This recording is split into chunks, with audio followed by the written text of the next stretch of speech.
baby car seats.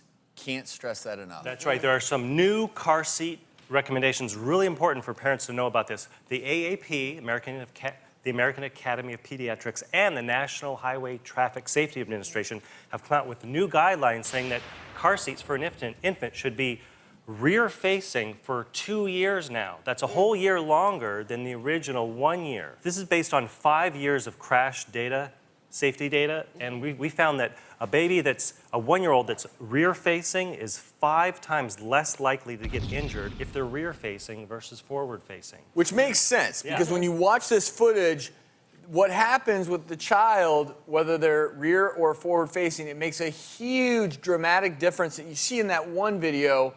On the left, the significant neck flexion and extension versus the kid facing backwards. It's no wonder. Yeah. And a 2-year-old's head is relatively large for the size of their neck. They just don't have the protection, and their spinal cord can get really easily damaged in a crash, a forward-facing crash like this. So it's really important to have good car seats and use them correctly. This one's from Evenflo.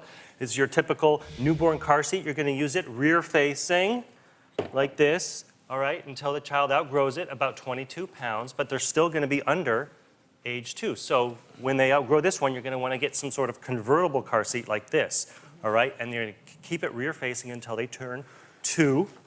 Then you can go forward finally, and they can see where you're going, which kids love that. And then you're going to use this until they outgrow this, all right? And then you're going to probably, by then, use a booster seat.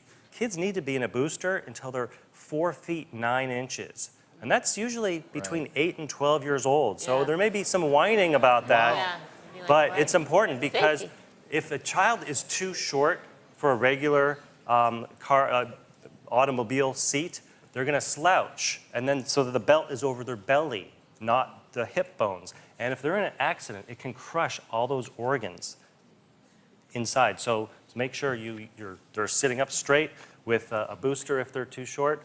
And also the front seat, a no-no until you're 13, because that airbag can injure. Because you can't always prevent an accident, but you can prevent many of the deadly sequelae if you pay attention to these rules.